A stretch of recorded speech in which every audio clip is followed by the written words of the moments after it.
The cash made a sound Lorraine would never forget.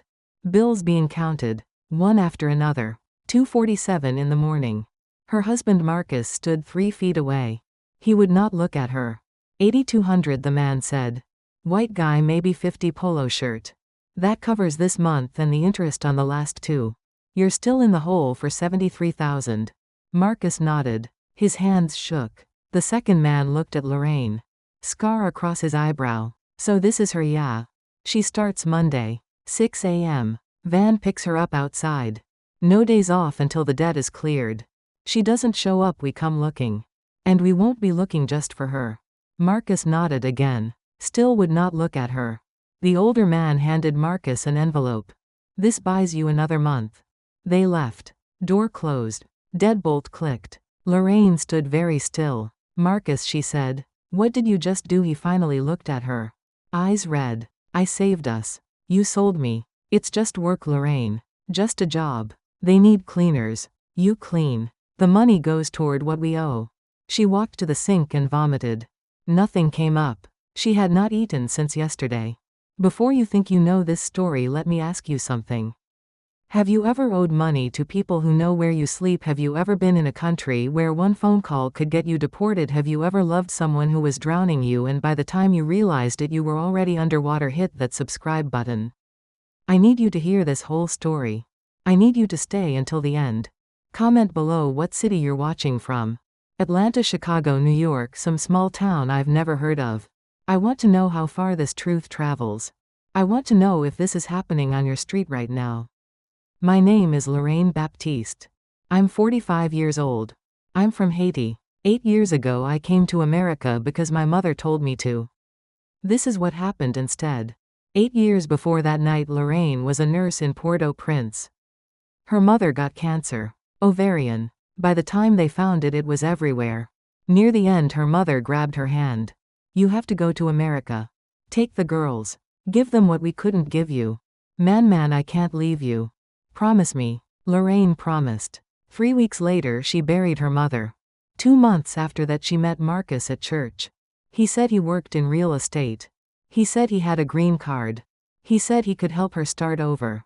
They married 4 months later. She left her daughters with her sister. 7 and 9 years old. Just until I get settled, she told them. Just until I can send for you.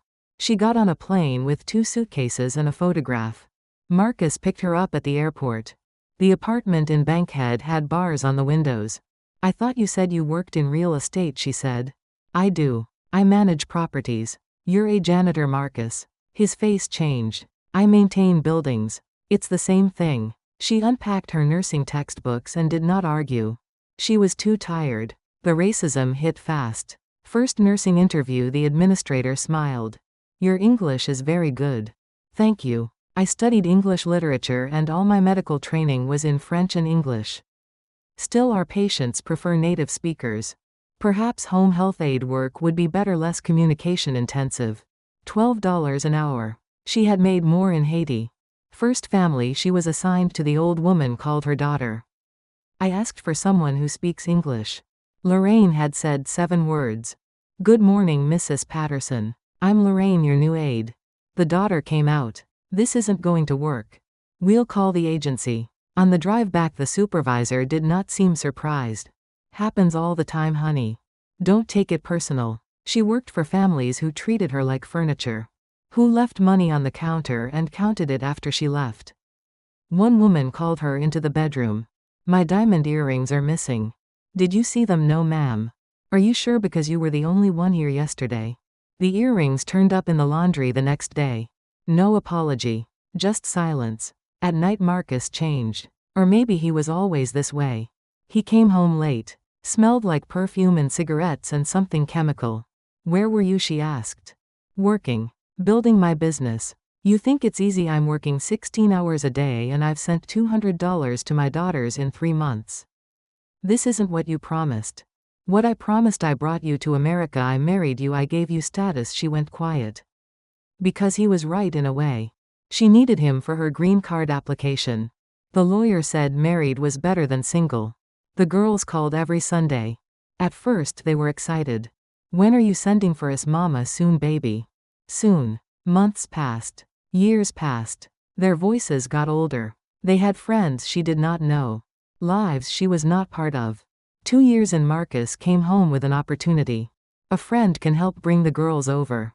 15,000. We can do a payment plan. 25% interest. Lorraine did the math in her head. That's predatory. Banks won't give us loans. We're immigrants. This is our option. She thought of her daughters. She thought of her mother's last words. She signed the papers. The money was supposed to go to the immigration lawyer. Marcus said he would handle it. 3 months later, the girls were still in Haiti. The lawyer said he had not received any payment. She called the friend. He said the money had been given to Marcus. All 15,000. Where is it? She asked Marcus that night. I invested it. In what? A business deal. Real estate. It's going to triple. We'll have enough for the girls and more. You took borrowed money and invested it without telling me I'm the man of this house. I make the financial decisions. She threw a plate. It shattered against the wall. He hit her. Open palm across her face. She tasted blood. They stared at each other. I'm sorry, he said. I didn't mean to. You made me so angry. She slept on the couch. In the morning he was gone. So was $200 from her purse. The debt grew. The friend called. Then sent people. Then came himself with the 2 men. Marcus was in the hole for $47,000 now. The investment had failed. Or maybe there never was an investment. Lorraine got a second job. Overnight cleaning downtown. She worked home health during the day, slept 4 to 10 p.m., cleaned until 6 a.m. Weekends she worked at a hotel. Her hands were raw. Her back ached. She developed a cough that would not go away. But she sent money to her daughters. $100 a month. It was not enough. It would never be enough. Marcus stopped pretending. Came home drunk. High. With lipstick on his collar. She found cocaine in the bathroom cabinet. What are you going to do? He said. Call the police. You're here on a green card I sponsored. I say the word, they investigate you, find out about the debt, find out you're working under the table. Then what? He had her. He knew it. She knew it. The debt collectors called her at work. Her supervisors got annoyed. One family answered their door to find a man asking about her. They fired her immediately. Unreliable. Brings drama to our home. She was down to 2 jobs. The money was not enough. The interest compounded. 50,000. 60,000. 70,000. They're going to kill me, Marcus said one night. He was crying. These are serious people. They don't forgive debt. Good, she said. She meant it. Please. There's a way. They said there's a way. What way? He would not answer. 2 days later the men showed up at 2:47 a.m. Monday came. The van pulled up at 5:58. She got in. 5 other women inside. All black. All immigrant. All silent. They drove for 40 minutes. The houses got bigger. They pulled into a driveway. A mansion in Buckhead. A white woman opened the door. Blonde tight bun yoga clothes. You must be Lorraine. I'm Patricia. I coordinate household staff for Mrs. Chen. 6 days a week, 5 a.m. to 7 p.m. 14 hours. 200 a week paid to your debt holder. Questions? Lorraine did the math. 14 hours a day. 6 days. 84 hours total. $200 divided by 84. $2.38 an hour. That's below minimum wage. Patricia smiled. You're not an employee, dear. You're working off debt. Different rules. And before you get ideas about calling anyone, we have good relationships with authorities. We also have your debt papers with your signature. And we know your immigration status is being reviewed. I'd hate for complications to arise. Lorraine said nothing. Good. Rosa will show you where to start. Bathrooms first. The work was impossible. 8 bathrooms. 6 bedrooms. 2 kitchens. All to be perfect every single day. During the 15-minute lunch break, one woman spoke. I'm Grace. Jamaican accent. Gray hair. Gentle eyes. You're new. Yes. How much do you owe? 73,000. Grace closed her eyes. Lord have mercy. How long have you been here? 11 years. Lorraine's hands started shaking. 11 years. How much did you owe? 22,000. I'm down to 18 now. The math was impossible. 11 years. 200 a week. Over 100,000 paid. Debt barely moved. They add fees, Grace said. Storage, transportation, processing, penalty fees if you're sick. The debt never goes down. That's how they keep us. Another woman spoke. African accent. I'm Aminata. My children were supposed to come from Senegal 3 years ago. I'm working to pay for their passage. They said 1 year. I've paid 31,000. My children are still in Senegal. A third woman would not give her name. Dominican. My husband did this to me. Like yours. Be careful. They'll find ways to add to what you owe. Then you never leave. Patricia appeared. Break's over. I don't pay you to socialize. The first day lasted forever. Her hands bled from chemicals. Mrs. Chen appeared once, looked Lorraine up and down without speaking, disappeared. 7 p.m. They loaded into the van. Lorraine came home to an empty apartment. Marcus had left a note. Staying with a friend. Don't worry. She crumpled it. She wanted to scream but no sound came. In bed she called her daughters. Had not spoken to them in 2 weeks. Her older daughter answered. 15 now. Man, yes baby. Are you okay? You sound strange. Just tired. How's school? Fine. Man, when are you coming home, or when are we coming there? 7 years. Her daughter's growing up without her. She was killing herself in a foreign country for $2 an hour and her daughters were growing up without her.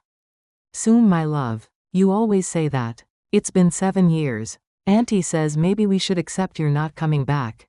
That we should stop waiting. The words hit like a fist. No. Don't say that. I'm coming back. I promise. But even as she said it, she knew it was a lie. And her daughter knew too. Okay, man. I have homework. I love you. I love you too. The line went dead. Lorraine lay in the dark. Tomorrow would be exactly the same as today. And the day after. And the day after. Until she was 60, like Grace, still scrubbing toilets, still owing money, still waiting for a life that would never come. She must have slept. The alarm went off at 4:30 a.m. Her body hurt everywhere. She got dressed. Went outside. The van was already there. Week 1 became week 2. Week 2 became a month. The van came every morning at the same time. Lorraine stopped looking at Marcus when she left. Most mornings he was not even there. On day 6, Patricia pulled her aside in the hallway. Mrs. Chen says the guest bathroom still has streaks on the mirror. Do it again. Lorraine had already cleaned that mirror 3 times. Yes, ma'am. And Lorraine, Mrs. Chen prefers silence while we work. No talking to the other girls. That afternoon Lorraine needed to use the bathroom. She found Patricia in the kitchen. May I use the restroom? Patricia looked at her watch. You just had your break 30 minutes ago. I know, but I really need to. We're not running a spa here. You can wait until your next break. Lorraine held it for 3 hours. When the break finally came, she ran. Grace found her in the bathroom, hands shaking. You okay, baby? I can't even pee when I need to. Grace handed her paper towels. First month is the hardest. Your body adjusts. Your mind adjusts. You stop being human and start being what they need you to be. I don't want to adjust to this. None of us did. That night Lorraine came home to find the apartment dark. No Marcus. She turned on the lights and saw it immediately. Mail on the counter. Not regular mail. A bank statement in her name that she had never seen before. She opened it. Checking account. Her name. Signature she did not recognize. Balance $13.42. Transaction history going back 6 months. Weekly deposits from her home health job before she got fired. Then withdrawals. Cash withdrawals. 300 here. 500 there. All of it gone. Marcus had been taking her paychecks. Forging her signature. Draining everything. She sat on the couch. Did not cry. Did not scream. Just sat. Her phone rang. Haiti. Her sister. Lorraine, yes. I need to tell you something. I'm sick. The doctor says it's my liver. I need tests, but they cost money. And how much? $200. But I know you're sending all you can for the girls and I don't want to. I'll send it. She hung up. Looked at the bank statement. $13.42. She called Marcus. Straight to voicemail. She called again. Voicemail. She called 17 times. On the 18th he answered. What? Where are you out? Where's the money? Marcus, where's all my money from the last 6 months? Silence. Marcus, my sister is sick. She needs $200. I have $13 in my account. What did you do with my money? I needed it. For what? For the debt, for keeping them off our backs. You think $200 a week is enough? You think that covers what we owe? You've been stealing from me for 6 months and we still owe $73,000. It's not stealing. We're married. What's yours is mine. She laughed. Actually laughed. What's mine is yours, but you sold me to pay your debt. That's how marriage works. I'm hanging up. Don't you dare. He hung up. She threw the phone at the wall. It cracked but did not break. She picked it up and called her sister back. I can't send the money right now. I'm sorry. I'll figure something out, but I need time. Her sister was quiet for a long moment. The girls ask about you every day. I tell them you're working hard. I tell them you love them. But Lorraine, they're forgetting you. Your youngest, she doesn't remember what you look like without the photograph. I know. Do you? Because from here it looks like you left us and forgot to come back. The line went dead. Lorraine sat in the dark until the sun came up. The alarm went off at 4:30. She got dressed. The van was waiting. Day 31. Mrs. Chen's son came to visit. His name was Derek. Mid-30s. Expensive suit. Expensive watch. Expensive cologne that made Lorraine's eyes water. He walked through the house while they cleaned. Lorraine was on her knees scrubbing the kitchen floor when his shoes appeared in her vision. You're new, he said. She did not look up. Yes, sir. Where are you from? Haiti, sir. You speak very well. Better than the others. She said nothing. Kept scrubbing. I'm Derek. This is my mother's house, but I visit often. If you need anything you can ask me. Thank you, sir. His shoes did not move. She could feel him watching her. What's your name? Lorraine, sir. Pretty name. How long have you been working here? Lorraine, 1 month, sir. And how do you like it? Patricia appeared in the doorway. Derek, your mother is asking for you. He smiled. Of course. Nice to meet you, Lorraine. He left. Patricia stayed. Mr. Derek is very important to this household. If he speaks to you, you be respectful. You be polite. You understand? Yes, ma'am. That night Marcus was home. First time in a week. He was packing a bag. Where are you going? Lorraine asked. Business trip. Few days. What business? You're a janitor. He zipped the bag. Would not look at her. I have things to handle. Marcus, we need to talk. Not now. When you're never here. You took all my money. My sister is sick and I can't help her. Our daughters are growing up without us and I'm working 14 hours a day for $2 an hour and you're packing for a business trip. He grabbed his bag. Walked to the door. Marcus, he turned. His face was different. Cold. Like he was looking at a stranger. What do you want from me? Lorraine, I want my life back. Then you shouldn't have signed those papers. You shouldn't have agreed to borrow money you couldn't pay back. You did this to yourself. You told me the money was for our daughters and you believed me. That's not my fault. He left. The door slammed. Lorraine stood there for a long time. Then she started looking. Through drawers. Through closets. Through the places Marcus thought she would not look. In the back of the closet under a box of old shoes she found a folder. Inside were photographs. Marcus with a woman. Young blonde American. Laughing at a restaurant. Holding hands at the park. Kissing in front of a car Lorraine had never seen. There were receipts. Hotel rooms. Dinners. Jewelry. Thousands of dollars. Her thousands of dollars. There were documents. Immigration papers. Divorce papers. Not filed yet but filled out. Every line complete except the signature. And a letter in the woman's handwriting. Baby, I can't wait until you're free of her. Once the divorce goes through and you transfer all the debt to her name, we can start our real life together in Texas. My parents said we can stay with them until you find work. I love you so much. Just a few more months. Tiffany. Lorraine read it 3 times. Marcus was planning to divorce her. Leave her with all the debt. Move to Texas with his girlfriend. Start over while Lorraine worked the rest of her life to pay off money he borrowed. She put everything back exactly how she found it. Went to the bathroom. Looked at herself in the mirror. Who was she? Not the nurse from Port-au-Prince. Not the woman who buried her mother with dignity. Not the mother her daughters remembered. She was a ghost. A thing. A problem Marcus was solving.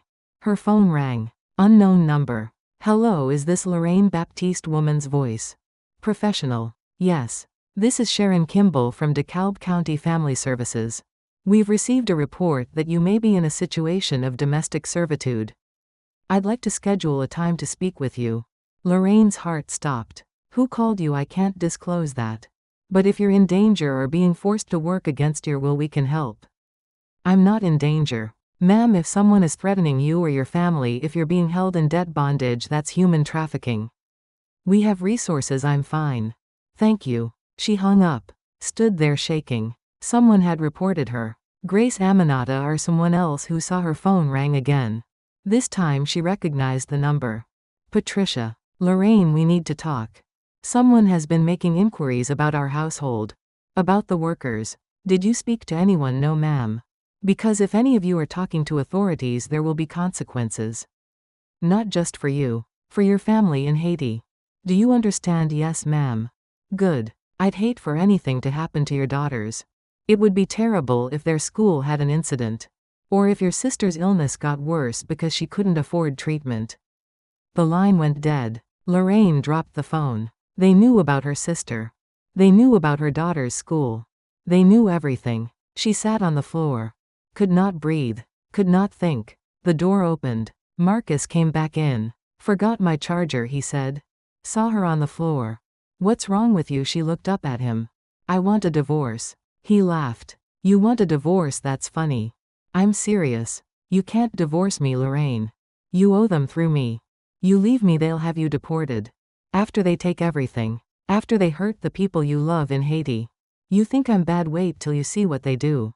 She stood up. Her legs shook, but she stood. You've been planning to divorce me anyway. I found the papers. I found the pictures of Tiffany. His face went white. Then red. You went through my things, you sold me, you took my money, you're planning to leave me with your debt, our debt, you signed the papers. Because you lied to me, you said it was for our daughters. He moved fast. Grabbed her arm. Twisted it behind her back. She screamed. You don't get to leave me, he said in her ear. You don't get to decide anything. You're nothing. You're an immigrant with no money and no rights and no options. You belong to them until the debt is paid. And the debt is never getting paid. He shoved her. She hit the wall. Tasted blood. He grabbed his charger and left. Lorraine slid down the wall. Touched her mouth. Her lip was split. She could feel it swelling. Her phone rang. Her daughter. The youngest. She almost did not answer. Could not let her baby hear her like this. But she answered. Man, Lorraine tried to speak. Nothing came out but a sob. Man, what's wrong? Are you crying? I'm okay, baby. Just tired. You don't sound okay. Man, please tell me what's wrong. I just miss you so much. We miss you too. When are you coming home? Lorraine closed her eyes. I don't know. Auntie says you're never coming back. She says America took you away from us. That's not true. Then come back. Please. We need you here. Auntie is sick and we don't know what to do, and you're so far away, and put your sister on the phone. The older daughter got on. 21 now. Almost grown. Mama, you need to come home or send for us. This isn't working anymore. We can't keep waiting. I'm trying, baby. I'm trying so hard. Try harder. Because from here it looks like you chose America over us. And that's breaking our hearts. She hung up. Lorraine sat on the floor until morning. At 4:30 the alarm went off. She looked at herself in the mirror. Split lip. Bruise forming on her cheek. Eye starting to swell. She put on makeup. Covered what she could. Got dressed. Went outside. The van was waiting. Grace took one look at her and knew. He hit you. Lorraine nodded. Grace squeezed her hand. Said nothing. What was there to say at the mansion? Derek was there again. He saw her face. Smiled. Rough night, Lorraine? Yes, sir. He followed her to the laundry room. Stood in the doorway while she folded sheets. You know, if you ever need help with anything, I'm here. I take care of the people who take care of my mother. Thank you, sir. He stepped closer. You're different from the others. Educated. I can tell. Wasted talent cleaning houses. She kept folding. Kept her eyes down. Maybe we could help each other out. You need money, right, to pay your debt? She stopped folding.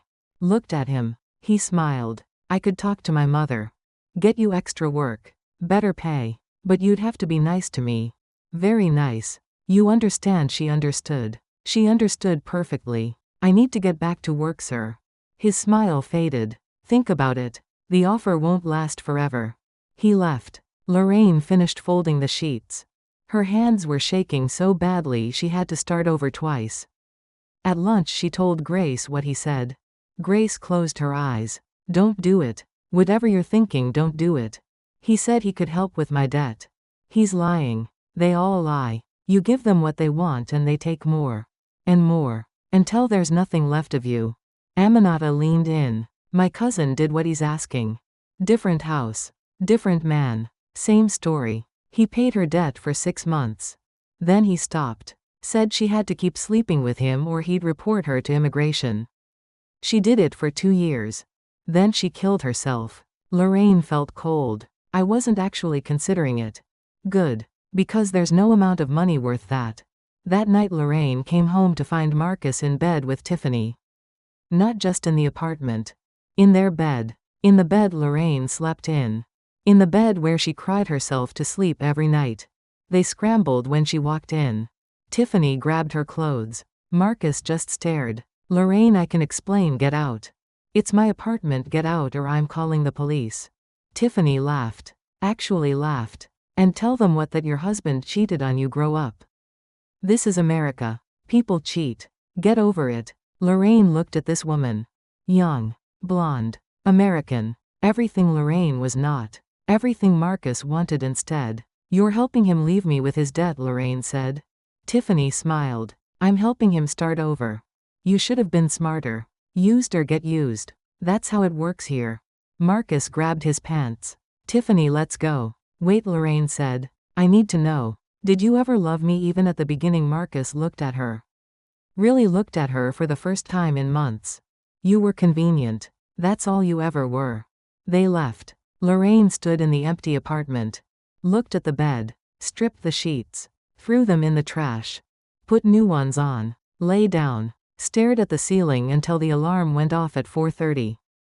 Got dressed. Went outside. The van was waiting. Day 63. Patricia called Lorraine into the office. Mrs. Chen sat behind the desk. First time Lorraine had heard her speak. You've been talking to people, Mrs. Chen said. Her English was perfect. No accent. Social workers. Immigration advocates. People who don't understand how things work. I haven't talked to anyone, ma'am. Someone called family services about this household. About you specifically. It wasn't me. Patricia stepped forward. We have ways of finding out who talks. And when we do, there are consequences. Mrs. Chen opened a folder. Slid a photograph across the desk. Lorraine's youngest daughter. Walking out of school in Port-au-Prince. Recent photo. Taken from across the street. Beautiful girls, Mrs. Chen said. Be a shame if something happened to them. Lorraine's vision blurred. Don't you touch my children. Then don't give us a reason to. Work. Stay quiet.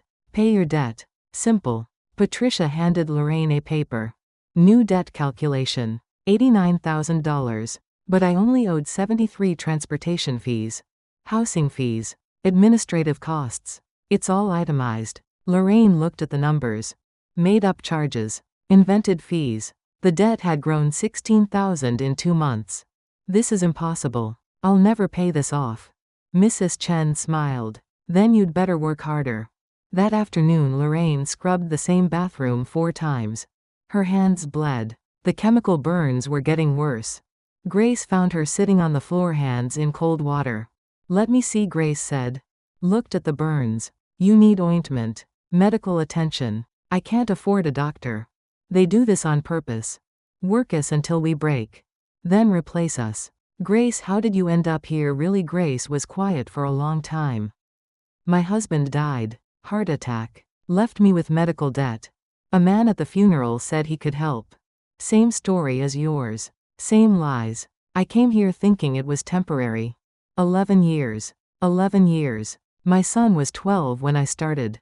He's 23 now. Graduated college last year. I didn't go to his graduation.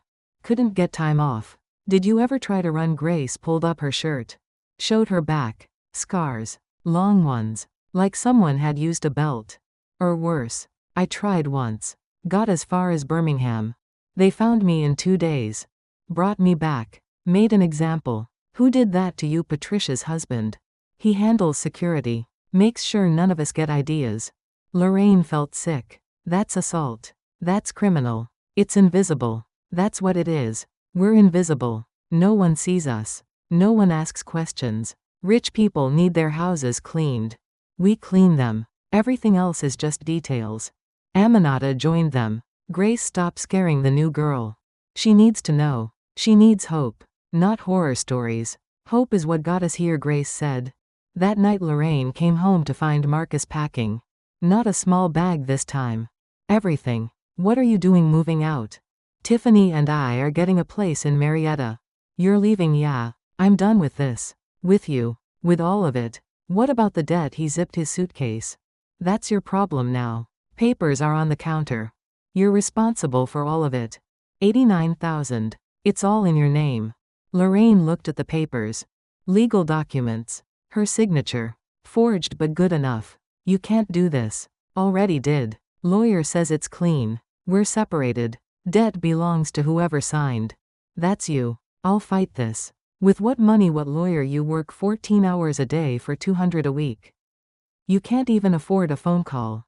He grabbed his bags. Headed for the door. Marcus, please. Don't leave me with this. I'll die trying to pay this off. He stopped. Turned. Looked at her with something that might have been pity. You should have stayed in Haiti. The door closed. She heard his car start. Drive away. Lorraine sat on the couch. Looked at the papers. $89,000. Her name. Her responsibility. She called her sister. It was late in Haiti, but she called anyway. Lorraine, what time is it? I need you to do something for me. Take the girls and move. Change schools. Don't tell anyone where you go. What? Why? Just do it. Please. They know where you live. They know the girls' school. You're not safe. Who knows, Lorraine, what's happening? I can't explain. But you need to move. Now. Tomorrow if possible. We don't have money to move. I'm sick and the girls are in school and I'll send money. You haven't sent money in 6 weeks. How are you going to? I'll figure it out. Just please move. Get somewhere safe. Her sister was crying now. You left us 8 years ago and now you're calling in the middle of the night telling us to run. What did you do, Lorraine? What kind of trouble are you in? The kind I can't get out of. Please. Move. Keep the girls safe. That's all I'm asking. I can't do this anymore. I can't take care of them and be sick and worry about you. And the line went dead. Either her sister hung up or the call dropped. Lorraine tried calling back. No answer. She lay on the couch. Did not sleep. At 4:30 got dressed. Went outside. The van was waiting. Derek was at the house when they arrived. He watched Lorraine all morning. Every room she cleaned he appeared. Standing in doorways. Making comments. You look tired, Lorraine. Not sleeping well? I'm fine, sir. That's a shame about your husband leaving. Patricia told me. Must be hard being all alone. She kept scrubbing. Kept quiet. He followed her to the laundry room. Closed the door behind them. I want to help you, he said. I really do. You're in a bad situation. I can make it better. I just need to work, sir. The work will never be enough. You know that. The debt is designed to grow, not shrink. You'll be here until you're 60. Like Grace. Is that what you want? She turned to face him. What do you want from me? He smiled. 3 times. That's all. 3 nights. I'll pay $5,000 toward your debt each time. $15,000 total. Real money. Real reduction. You'll actually see the number go down. And after 3 times we're done. You go back to work. I go back to my life. Everyone wins. Lorraine felt something break inside her. Some last piece of dignity or pride or hope. It cracked and fell away. I need to think about it. His smile got wider. Of course. Take your time. But not too much time. Offers like this don't last. He left. Lorraine stood there. Thought about her daughters. Thought about her sister. Thought about $89,000 and 11 years and Grace's scars. She thought about saying yes. At lunch she could not eat. Grace noticed. He made you an offer, didn't he? Lorraine nodded. What did you say? I said I'd think about it. Grace grabbed her hand. Squeezed hard. Listen to me. I know what you're thinking. I know what it feels like to be desperate. But this is the line, Lorraine. You cross this line, you never come back. Maybe I'm already gone. You're not. Not yet. But you do this, you will be. Aminata was crying. My cousin did this. Different house. She's dead now. Killed herself.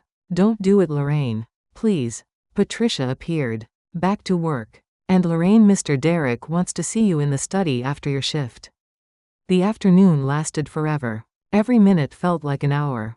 At 7 p.m. Patricia led Lorraine to the study. Derek was waiting. Drinking whiskey. He poured a second glass. For you, he said. She did not take it. Have you thought about my offer? Her hand reached for the glass. She was so tired. So broken. So ready to just give up and do whatever it took to survive. She picked up the glass. Looked at the amber liquid. Saw her mother's face reflected in it. Heard her mother's voice. Give them what we couldn't give you. Her mother did not mean this. Did not mean selling herself to a rich man in his mother's house. Did not mean becoming this. She put the glass down. No. Derek's face changed. No, I won't do it. I can't. You can't or you won't both. He stood. Walked to her. Stood too close. You'll regret this. I was offering you a way out. Now you'll stay buried. Then I'll stay buried. But I'll stay human. She walked out. Her legs shook, but she walked. Patricia was waiting in the hallway. Her face was cold. That was stupid. Maybe. You just made things very difficult for yourself. The next morning Lorraine arrived to find police at the mansion. Patricia was in the foyer with Mrs. Chen and 2 officers. There she is, Patricia said. The officers approached. Ma'am, we need to speak with you about a theft. What theft? Mrs. Chen held up a jewelry box. My diamond necklace is missing. Worth $32,000. You were the last person in my bedroom yesterday. I didn't take anything. We'll need to search you. They searched her bag. Her pockets. Found nothing. Check her locker, Patricia said. They went to the staff area. Opened Lorraine's locker. There in a plastic bag was the necklace. Lorraine's heart stopped. That's not mine. Someone put that there. Right, one officer said. They always say that. Turn around. Hands behind your back. They handcuffed her. Read her rights. She barely heard the words. Grace was crying. She didn't do it, she's being set up, ma'am, step back. They put Lorraine in the police car. Drove her downtown. Booked her. Fingerprints. Photos. Into a cell. She sat on the bench. Stared at the wall. This was it. This was how it ended. Arrested. Deported. Her daughters would grow up knowing their mother was a criminal. A thief. Hours passed. A guard came. You got a visitor. A lawyer appeared. Young black woman. Professional suit. Kind eyes. Mrs. Baptiste, my name is Jennifer Cole. I'm with the Southern Poverty Law Center. We've been monitoring Mrs. Chen's household for 6 months. This is retaliation for refusing Derek's advances. We can prove it. How? We have someone on the inside. Someone who's been documenting everything. The debt bondage. The threats. The planted evidence. All of it. Who? I can't say yet. But we're building a case. Federal trafficking charges. This arrest is part of their pattern. We've seen it before. Can you get me out working on it? But Lorraine, you need to testify. You need to tell your story in court. They'll deport me. Not if we win. Human trafficking victims can get special visas. Protection. But you have to help us. If I help you, they'll hurt my family in Haiti. Jennifer pulled out her phone. Showed Lorraine photos. Her daughters. Her sister. Safe. In a hotel in Santo Domingo.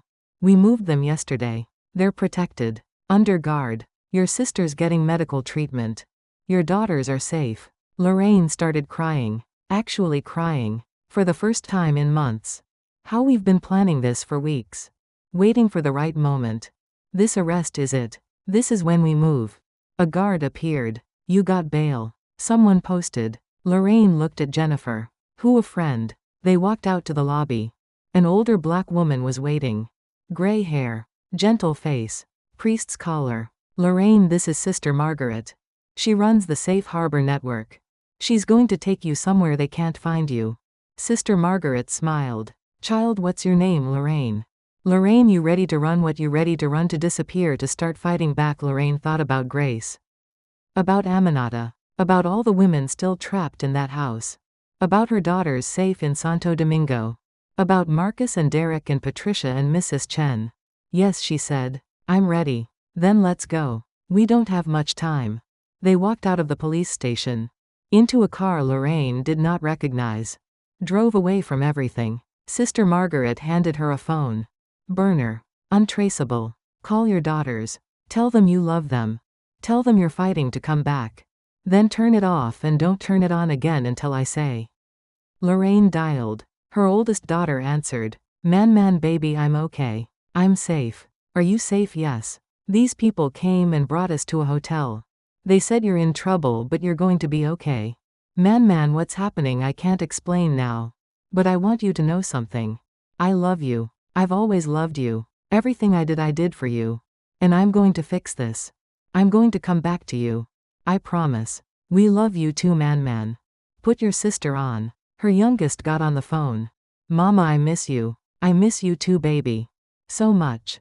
Be good for your aunt. Study hard. And remember, no matter what happens, your mama loves you. Always. When are you coming back? Soon. I promise. This time it's real. She hung up. Turned off the phone. Gave it back to Sister Margaret. Where are we going? Somewhere safe. Somewhere they can't find you. And then we're going to bring them down. All of them. Lorraine looked out the window. Watched Atlanta disappear behind them. Felt something she had not felt in 8 years. Hope. They drove for 2 hours. Pulled up to a house in a quiet neighborhood. Birmingham, Alabama. Inside 5 other women were waiting. All black. All immigrant. All survivors. An older white woman came forward. 60-something. Steel eyes. Warm smile. I'm Diana. I run this safe house. You're protected here. No one knows this address. You can stay as long as you need. Lorraine sat down. Her legs finally gave out. Grace came through the door. Aminata behind her. They were out. They were free. How? Lorraine asked. Grace smiled. I called them. Weeks ago. Been working with them. Documenting everything. Today was the day we all got out. What about the others? Police raided the house an hour ago. Federal agents. Everyone's been arrested. Mrs. Chen. Patricia. Derek. All of them. Lorraine closed her eyes. Let herself breathe. Diana brought water. Sandwiches. Real food. You're safe now, Diana said. But the fight isn't over. You'll need to testify. You'll need to face them in court. Are you ready for that? Lorraine thought about her daughters. About her mother. About 8 years of suffering. Yes, she said. I'm ready to fight. The first night at the safe house, Lorraine could not sleep. She kept waiting for someone to break down the door. For Patricia to appear. For Derek to find her.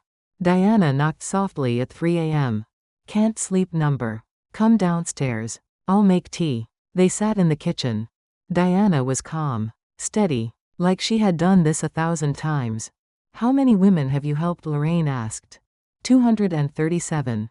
You're 238. Do they all make it out? Diana was quiet. Most do. Some go back. The debt feels bigger than freedom. Fear is stronger than hope. What about the ones who stay, who fight? 70% win their cases. Get their lives back. The other 30% get deported or disappear or give up. Those aren't good odds. No. But they're better than staying.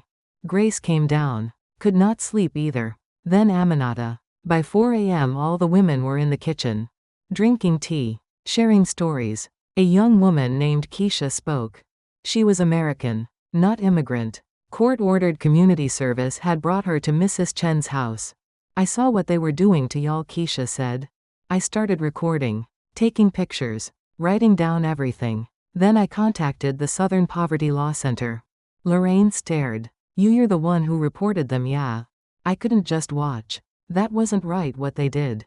Grace grabbed Keisha's hand. You saved us. Nah. Y'all saved yourselves. I just made some phone calls. Jennifer Cole arrived at 7 a.m. Brought legal papers. Brought news. The federal prosecutor wants to meet with you today. All of you. They're building RICO charges. Racketeering. Human trafficking. Conspiracy. This is big. What do they need from us? Lorraine asked.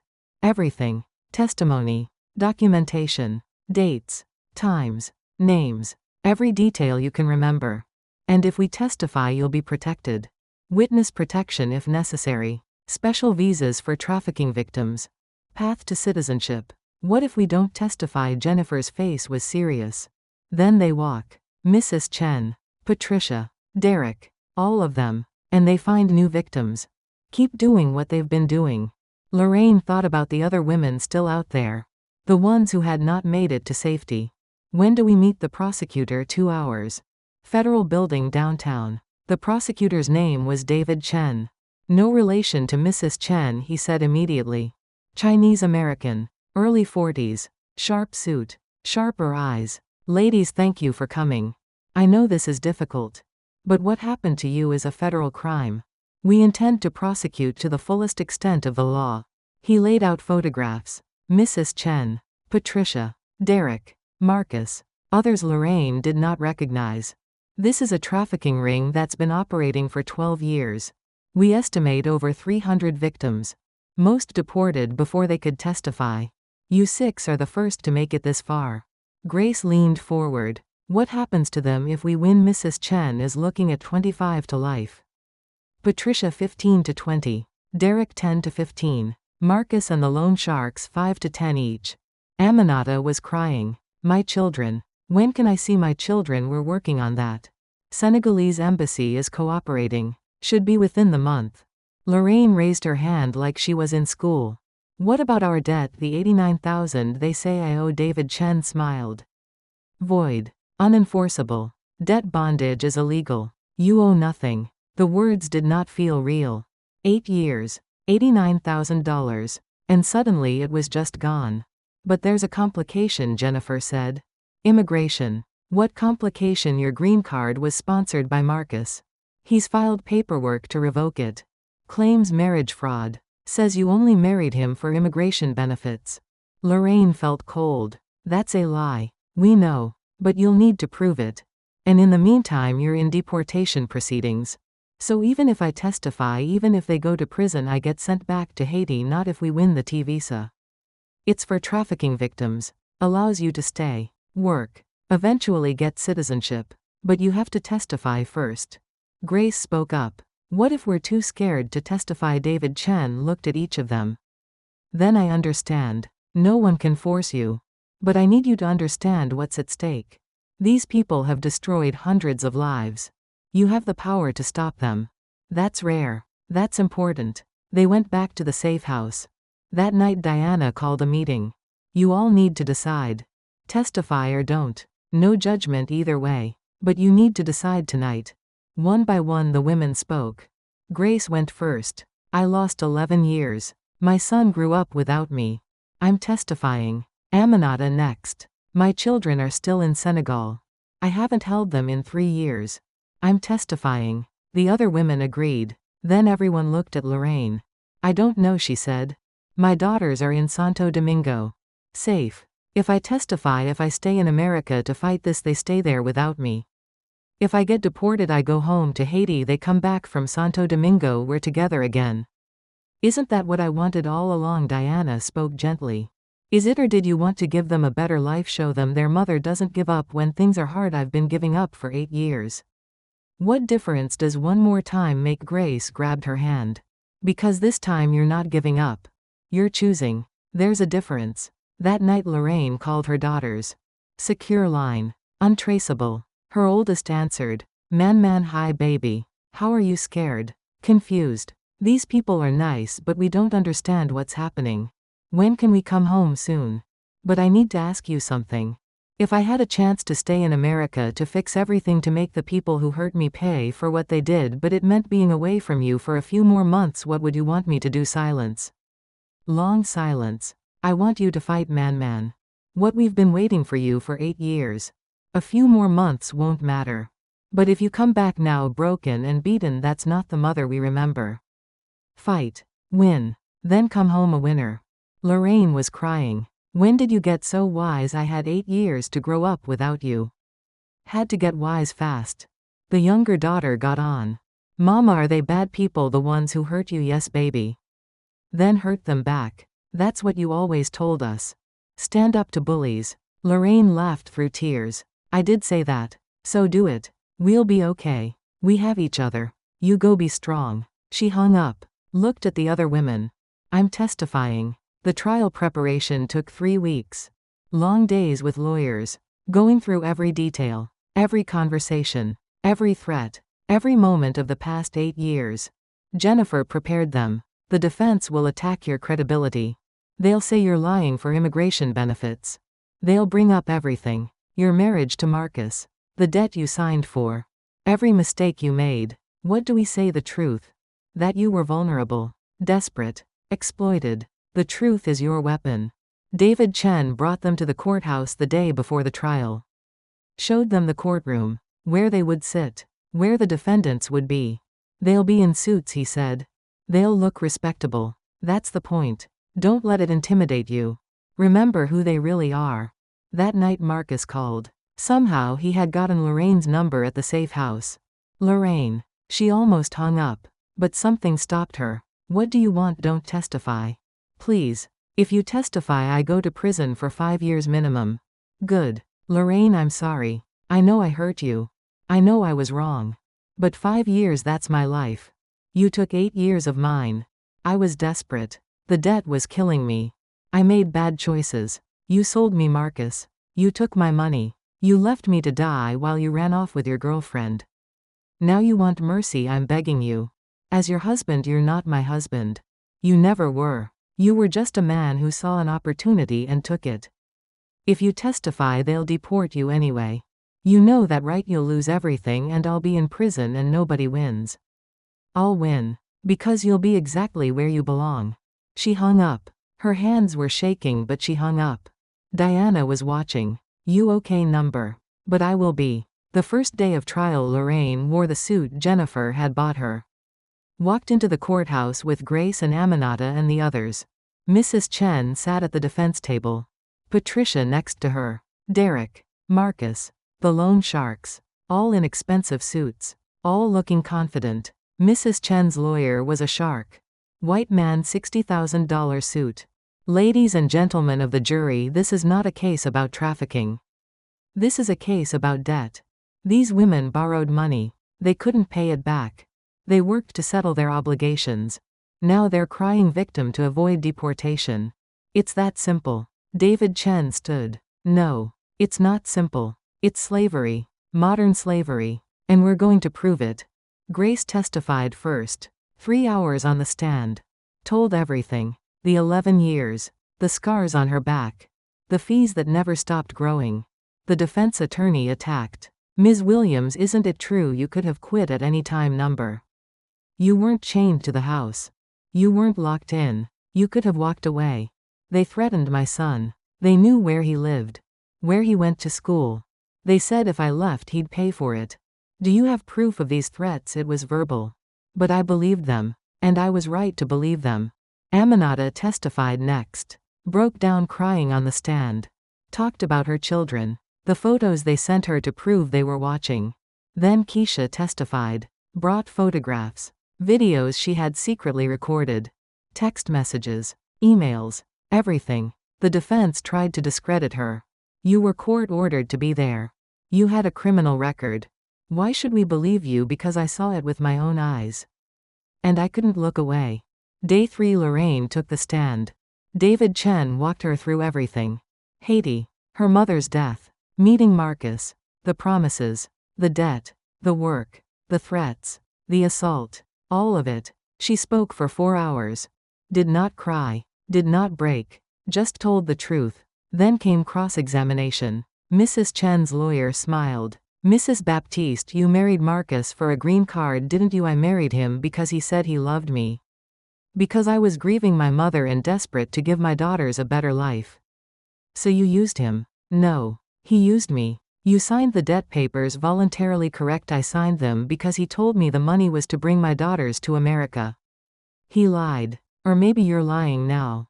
To avoid deportation. I'm telling the truth. The truth is you made bad choices and now you want someone else to pay for them. Lorraine looked right at him. The truth is your client ran a trafficking operation. She enslaved women. She threatened children. She made millions while we bled.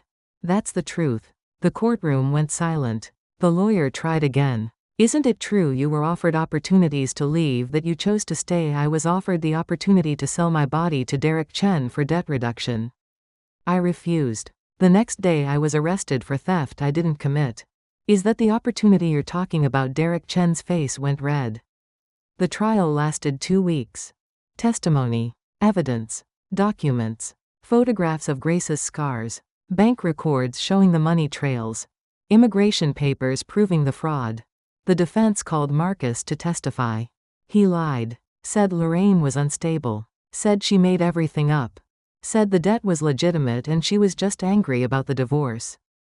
Jennifer cross-examined him, destroyed him, showed his bank records, the money he stole, the apartment he rented with Tiffany, the divorce papers he had prepared months before.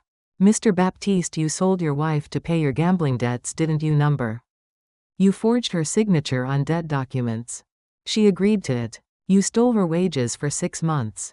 That was our money. You planned to abandon her with $89,000 in debt while you started a new life in Texas. Marcus said nothing. Answer the question, Mr. Baptiste. I was trying to survive. By destroying her. No further questions. Closing arguments came on day 14. David Chen spoke to the jury. These women are heroes. They survived what most of us can't imagine. They're standing here telling their truth, risking everything. Because they believe in justice. In America. In the system that's supposed to protect them. Don't let them down. Mrs. Chen's lawyer countered. They're opportunists. Illegal immigrants looking for a way to stay. Don't be fooled by tears and sob stories. This is about debt and bad choices, nothing more. The jury deliberated for 6 hours. Lorraine sat in the hallway with Grace and Aminata. Diana brought coffee. Jennifer paced. What if they don't believe us? Grace whispered. They will, Lorraine said. But she did not know if she believed it. The jury came back. Has the jury reached a verdict? We have, Your Honor. On the charge of human trafficking, how do you find guilty? Lorraine's ears rang. She heard the word but could not process it. On the charge of racketeering, guilty. On the charge of conspiracy to commit fraud, guilty. All charges. All defendants. Guilty on everything. Mrs. Chen's face went white. Patricia started crying. Derek stared straight ahead. Marcus dropped his head. The judge spoke. Sentencing will be in 30 days. Until then, all defendants remanded to custody. Bailiff, take them away. They handcuffed Mrs. Chen. Led her away. She looked at Lorraine one last time. No emotion. No remorse. Just cold eyes. Outside the courthouse, reporters were everywhere. Cameras. Questions. David Chen handled most of it. But one reporter asked Lorraine directly. How do you feel? She thought about it. Tired. Relieved. Angry that it took this long. Sad that there are hundreds more who never got this chance. But mostly I feel free. That night Diana threw a party at the safe house. Nothing fancy. Just food and music and laughter. Jennifer pulled Lorraine aside. Immigration hearing is next week. T-visa application. Should be straightforward after this verdict. And if it's not, then we appeal. But Lorraine, you won. The hard part is over. Lorraine looked at Grace dancing with Aminata. Looked at Keisha laughing. Looked at all these women who had survived the impossible. No, she said. The hard part is deciding what comes next. The immigration hearing was scheduled for the following Tuesday. 5 days after the verdict. 5 days of waiting. Lorraine could not eat. Could not sleep. Jennifer kept reassuring her. The T-visa is designed for trafficking victims. You have everything you need. Court verdict. Prosecutor's support. Evidence. You'll be fine. What if the judge doesn't believe me? They just convicted your traffickers. Federal jury believed you. Immigration judge will too. But Lorraine had learned not to trust promises. She had learned that America could take everything and give nothing back. Sunday night her sister called from Santo Domingo. Lorraine, we need to talk about the girls. What's wrong? Are they okay? They're fine. But they've been here 3 weeks. They're missing school. Missing their friends. They want to know when they can come home. Home to Haiti or home to me? Silence. I don't know anymore. Where is home for you? Lorraine did not have an answer. Monday morning Diana sat with her at breakfast. You need to decide something, Diana said. If you get the T-visa you can stay in America. Work. Build a life. Eventually bring your daughters here legally. The right way. That could take years. Yes. Or you can withdraw your application. Accept deportation. Go back to Haiti. Be with your daughters now. After everything I went through, you're saying I should just leave. I'm saying you have a choice now. That's new. Before you had no choices. Now you do. What do you want? What did she want 8 years ago? She wanted to give her daughters a better life. She wanted the American dream. She wanted what her mother told her to find. But what had she found instead? Slavery. Abuse. Theft. Separation. Was it worth it? Would it ever be worth it? Tuesday came. The immigration hearing was at 10 a.m. Federal building downtown. Different courthouse than the trial. The judge was a woman. Indian American. 50s. Reading glasses. No expression. This is the matter of Lorraine Baptiste T visa application based on trafficking victimization. Ms. Baptiste, you're represented by Jennifer Cole from Southern Poverty Law Center. Yes, Your Honor.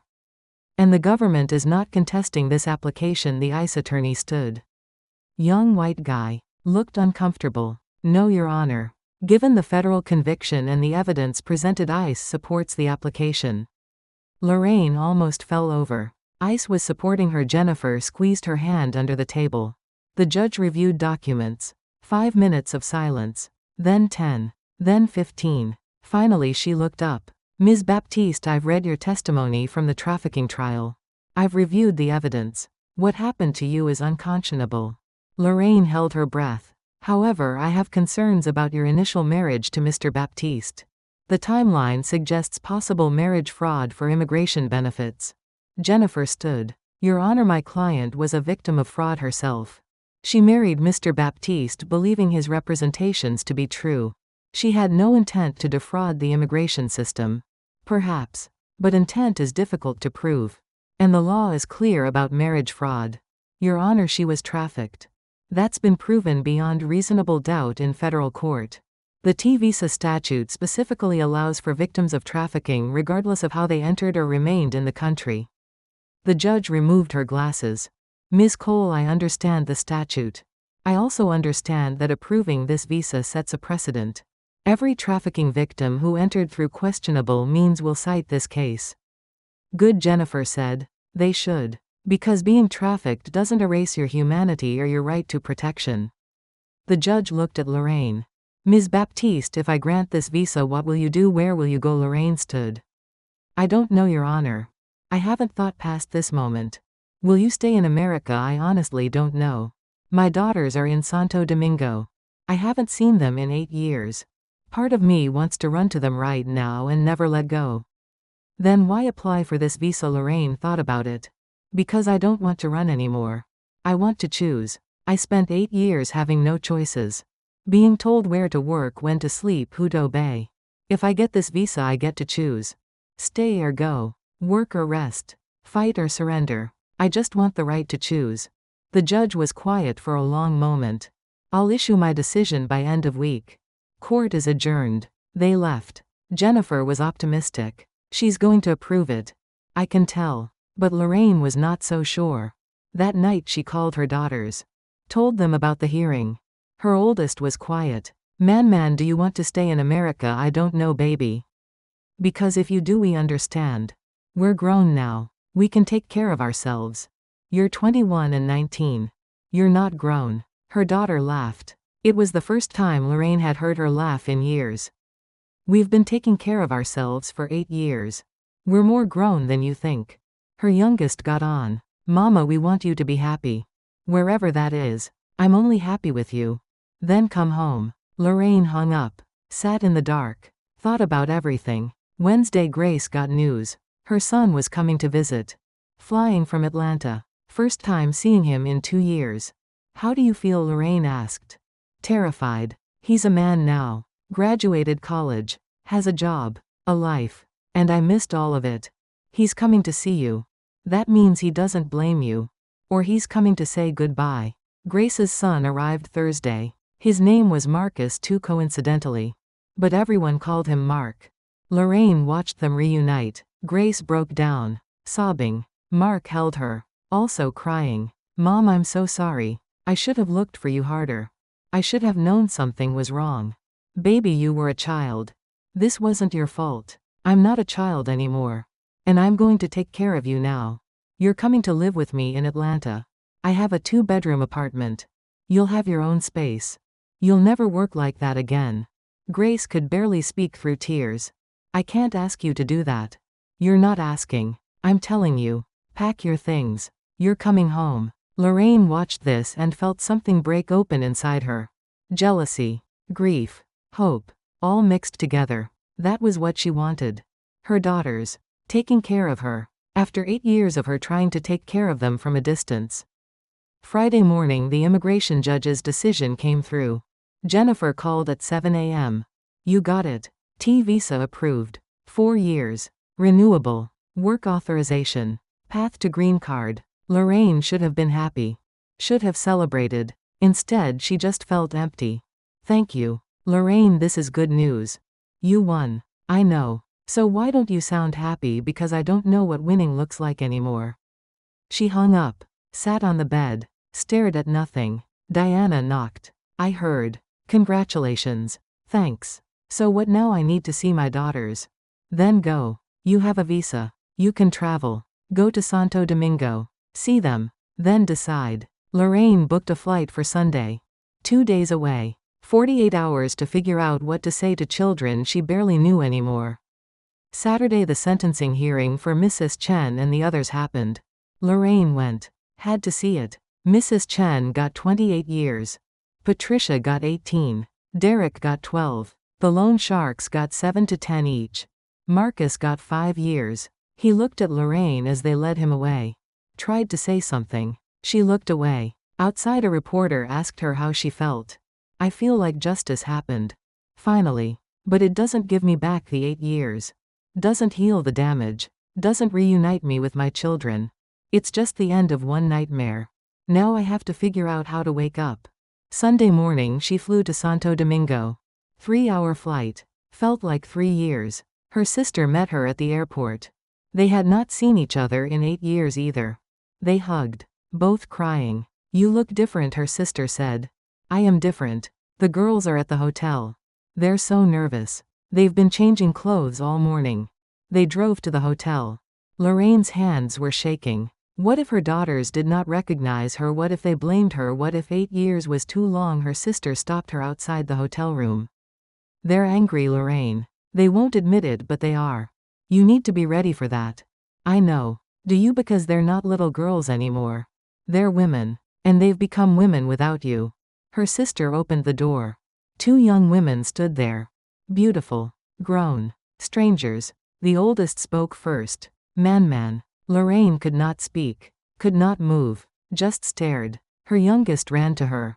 Hugged her. Broke down crying. I thought I forgot what you looked like. I thought I'd never see you again.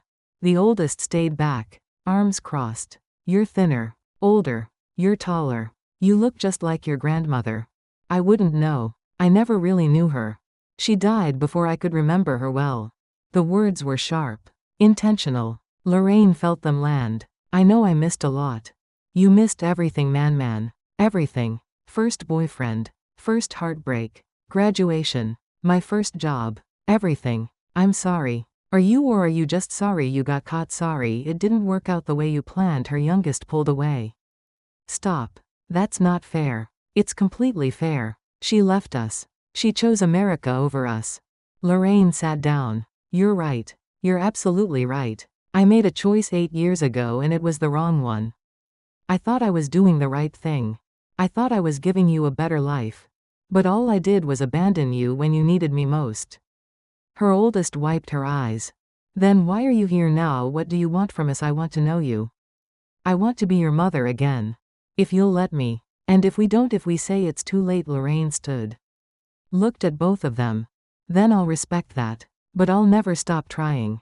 I'll never stop loving you. And I'll never stop regretting the choice I made. Silence. Long, painful silence. Then her oldest started crying. Really crying. I hate that I still need you.